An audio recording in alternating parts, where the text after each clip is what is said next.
is no need to fear. Underdog is here. Time again for the Underdog Show, starring that champion of champions, Underdog.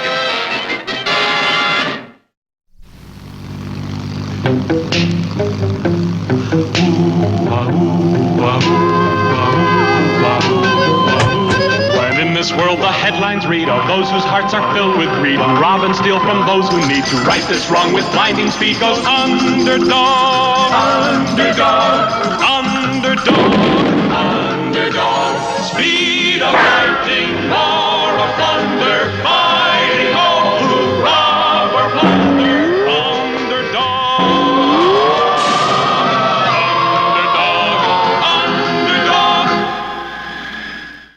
The unbelievable seemed to have happened. It looked as if Underdog had turned crooked. And witnesses claimed that Underdog stole an armored car, that he stole Sweet Polly Purebred's purse, and that he even stole the mayor's cigars. You really fooled him, Tap Tap. Everybody thought you were Underdog.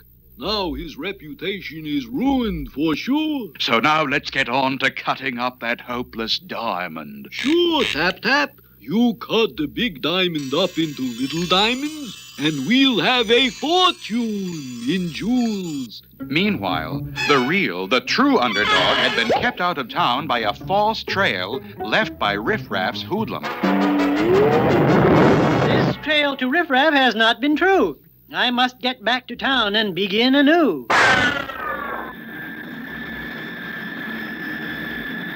But a shocking surprise was waiting for Underdog. Look, in the sky. It's a plane. It's a boy. It's a frog. A frog? No, it's that bad crook, Underdog. Get him!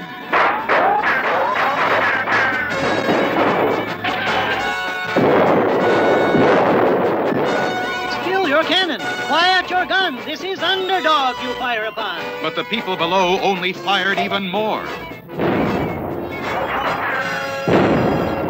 Not wishing to hurt the people, the confused Underdog did the only thing he could do. He quickly zoomed into a nearby building, the mayor's office. You crook! You thief! You scoundrel! Mayor, I fear you are in a fog. I am your hero, Underdog. After you stole all my cigars! Police! Help! Police! Get him, men! Stop him!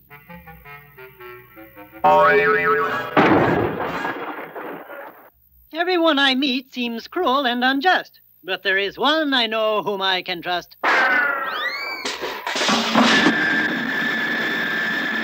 Underdog hurried away to find Sweet Polly Purebred, the one person Underdog was sure he could trust. At that very moment, ending her afternoon TV newscast. And so, dear viewers, the whole world is sad and broken-hearted that Underdog has turned to a life of crime. Underdog! How dare you come here? Oh! You thief! You bank robber! You purse snatcher! Oh, no, Sweet Polly, this can't be so. But if you don't believe me, where else can I go? To jail. That's where you should go. You have to pay for your crimes like anyone else. Sweet Polly has always been true blue. If she believes this, what else can I do? Underdog, I arrest you in the name of the law.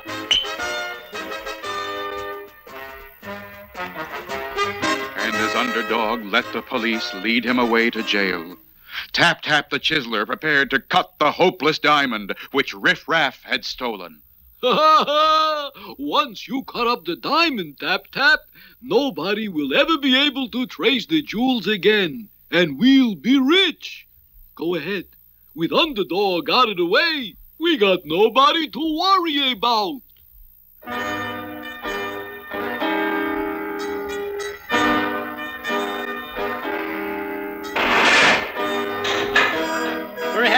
was sleepwalking when I turned to crime. And now I must pay by serving my time. Yes, even Underdog was now convinced of his own guilt. Is Underdog doomed to a life in prison? The answer lies ahead in our next thrilling episode.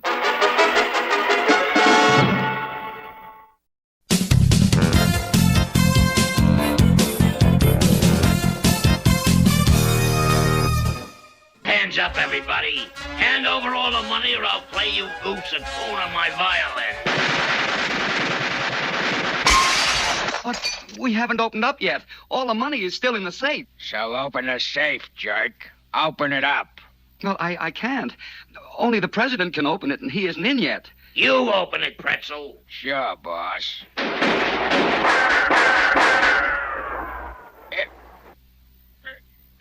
It's no good, boss.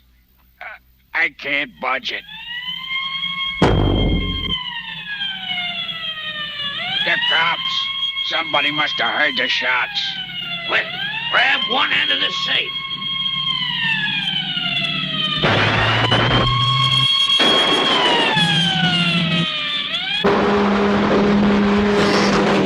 I'll get you for this, Rocky Maninoff, or me name's not Sergeant Badge. Later in the 49th floor apartment of Rocky Maninoff. Use a couple of sticks of this dynamite, Pretzel. We gotta get the safe open.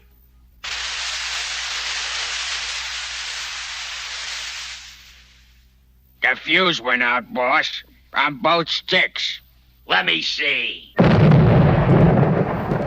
Failed again. We gotta get somebody who really knows about safes. I'll put a want ad in this afternoon's paper. The afternoon newspaper. Just what I've been waiting for. Chumley, you and I are going to get a job and make something of ourselves. No, not that. We always get hit on the head or blown up or... Not this time, Chumley. We won't settle for anything but a safe job. One that... Here we are.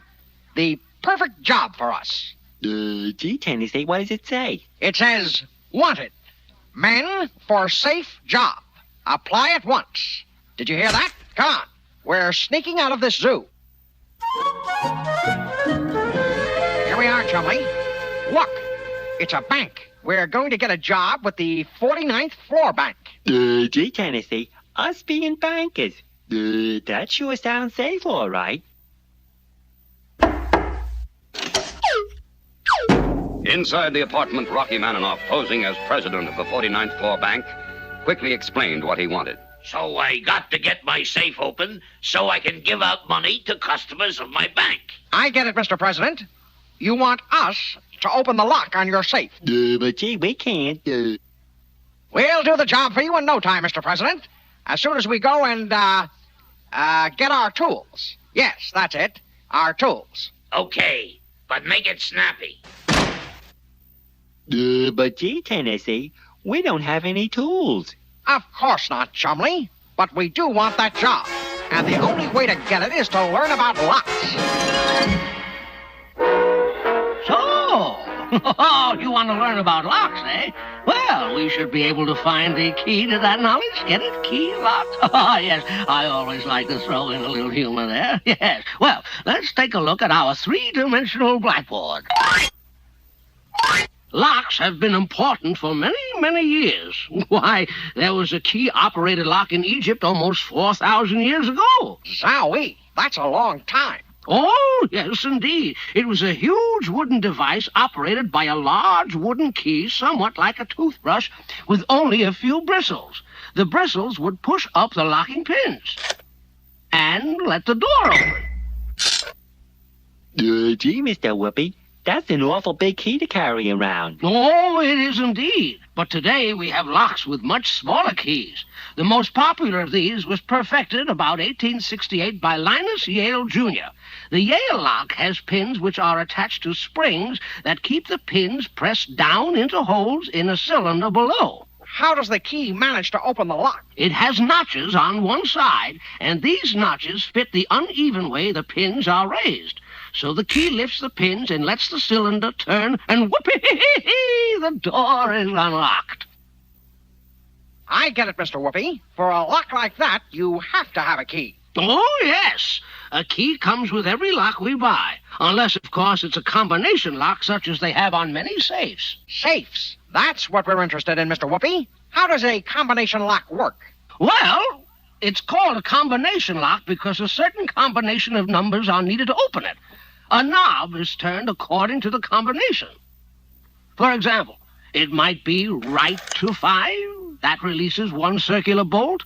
Left to 3. That releases a second bolt. And right to 4, that releases a third bolt. And whoopee, the safe opens. But how do you know the right combination of numbers? Oh, well, they tell you that when you buy the safe, Tennessee. That must be our bank president's problem, Chumley. He doesn't know that the right combination of numbers was given him when he bought his safe. I bet he'll be mighty happy when we tell him all he has to do is remember where he put it. Remember where I put the combination? Why, you boobs. If I had the combination, I wouldn't need you. Now get that safe open or I'll play you a tune on my violin. Toss him in with the safe, Pretzel.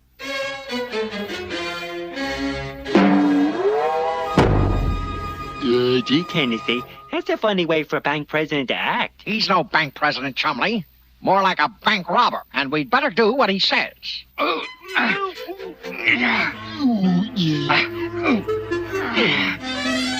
It won't budge. What we need is something to...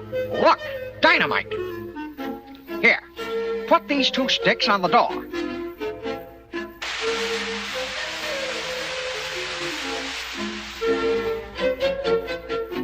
Gee, it went out. Let me look at that. That settles it, Chumley. We'll never get this safe open, so we're getting out. Right through that window. This is a good idea, Tennessee. Yeah! We're up 49 floors. Don't look down. And hold on tight. But there's nothing to hold on to.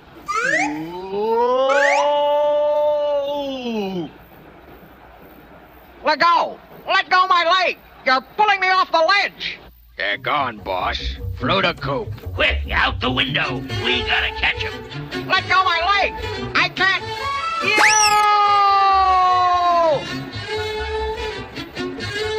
They hit the flagpole 2 floors below. Let's get down there. Careful, Chumley. Just crawl toward that window. Once we're in there, we haven't got a thing to worry about. We're coming for you, boo-boo.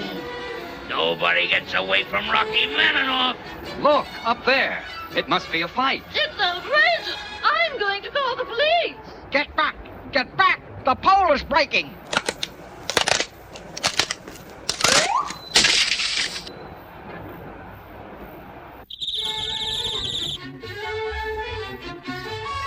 Run, Chumley! Up those stairs!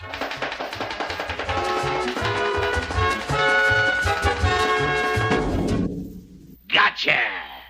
Oh, no. And now you 2 goofs are gonna pay for the trouble you caused. I'm gonna play you a tune on my violin. What's going on up here? Oh, up with your hands, Rocky. You too, Pretzel. And there's the safe, is it? Oh, it's safe and sound. Boys, you should get a nice reward for this. Did you hear that, Chumley? A reward.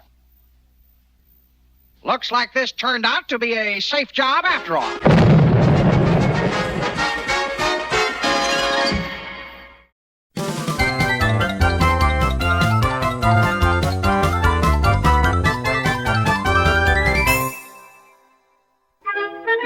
In our last episode, Charlie Chin of Bongo's Secretive Service had uncovered Professor Messer as the man behind Biggie Rat and Itchy Brother.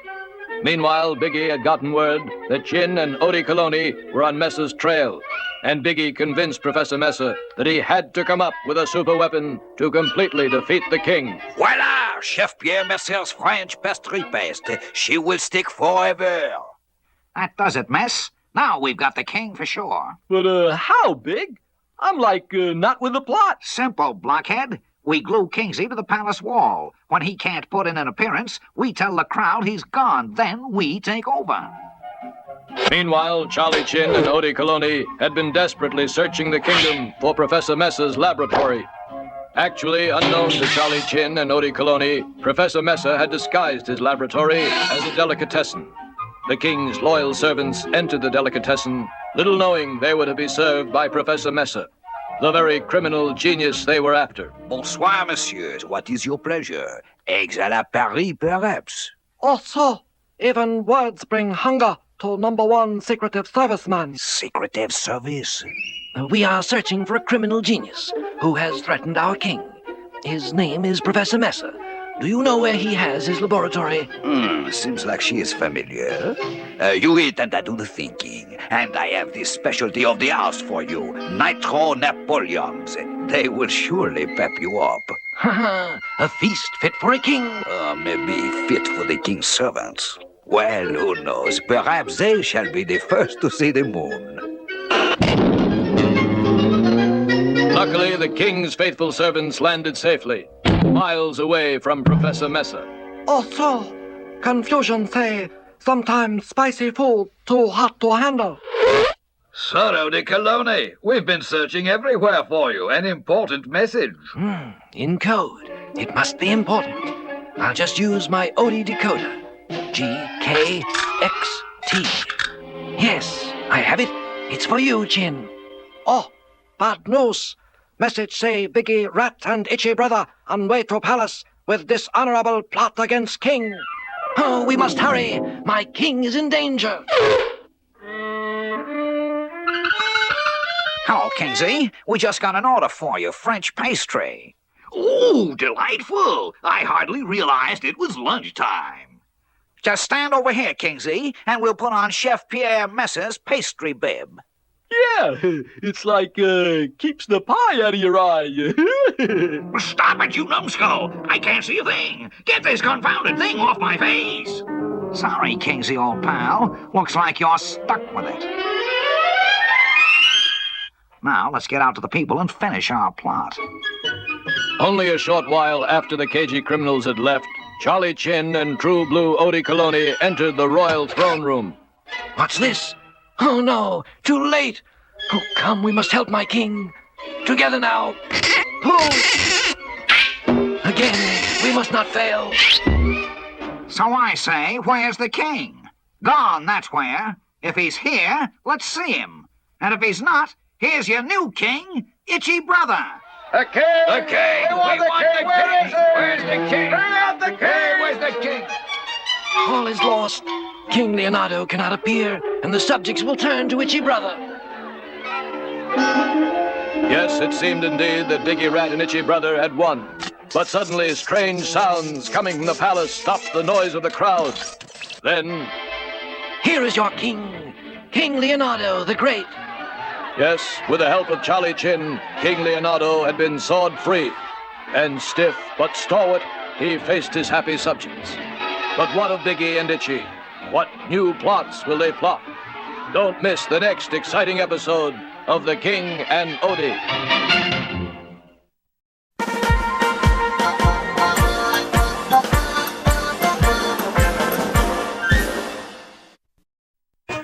There, Apache territory. Did I tell you how I captured an entire Apache war party? Single-handed. Party, Commander? I must be off to a party myself. Well, there I was, just riding along, singing a song. Beautiful voice.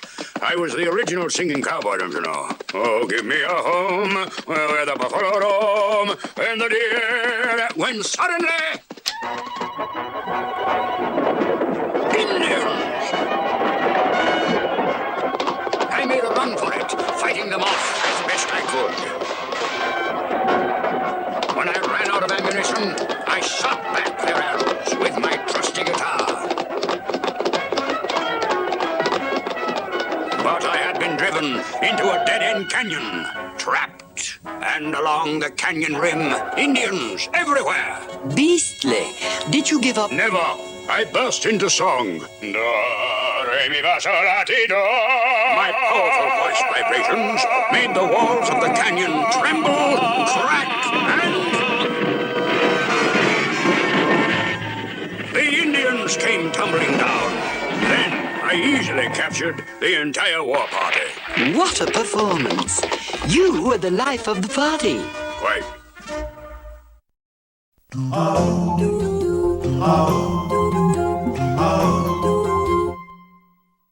Underdog, champion of underdogs everywhere, was now behind bars. An imposter committing crimes while disguised as Underdog had done the job so well that even Underdog was convinced of his own guilt. And where was the imposter now? In the underground hideout of Riff Raff, Tap Tap the Chiseler prepared to cut the stolen hopeless diamond. Go ahead, Tap Tap. Give her a tap or two.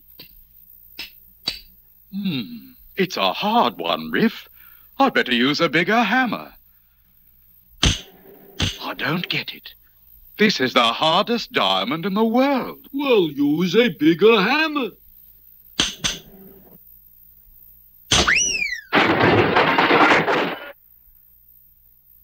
I broke the table, and it didn't do a thing for the hopeless diamond. It's hopeless, Riff. I can't cut it at all. But you gotta. If you don't cut it up, we can't sell it. Everybody will know it's the stolen hopeless diamond. You just gotta do it, Tap Tap. Look, Riff, this is the hardest diamond in the world. A guy would have to have the strength of 100 men to break it. 100 men, huh? Well, I know just the guy to do the job. You do? Who? Underdog. Underdog? Underdog? I think you flipped, Riff. Look, Underdog's already in jail, right? Right.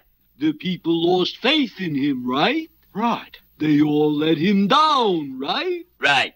So all we gotta do is show him that he's better off by joining up with us. Grab a shovel.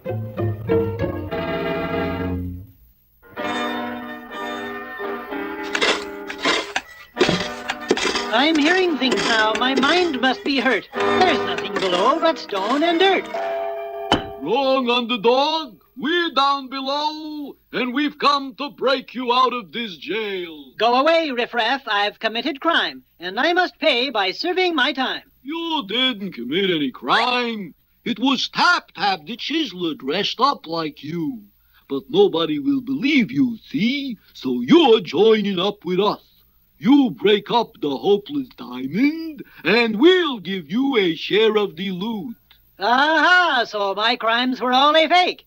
And where is this diamond you want me to break? The hopeless diamond is back at my hideout. You ready to join up? Since no one would believe what you said is true, I might as well turn to crime with you. So now, was it no longer a matter of an imposter? Now, shockingly, had Underdog, the once heroic Underdog, actually turned to crime? Here you are, Underdog. Break this up, and we'll all have a fortune in jewels. Get him a hammer, Mooch. I won't need a hammer. My hands will do. For the only thing I'm breaking is you, and you. Look out! It was just a trick to get back the hopeless diamond.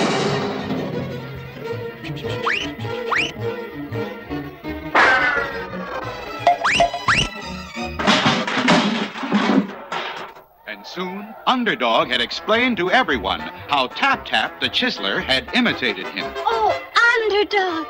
You've brought back the hopeless diamond and captured the criminals just when everything seemed hopeless. And we believed you had turned to crime. Can you ever forgive us? I forgive you all, for your faults are mine. To make errors is human. To forgive is divine. The fearless Underdog had once again shown that justice triumphs over evil. But what new and exciting adventure lies ahead for Underdog? Don't miss our next episode.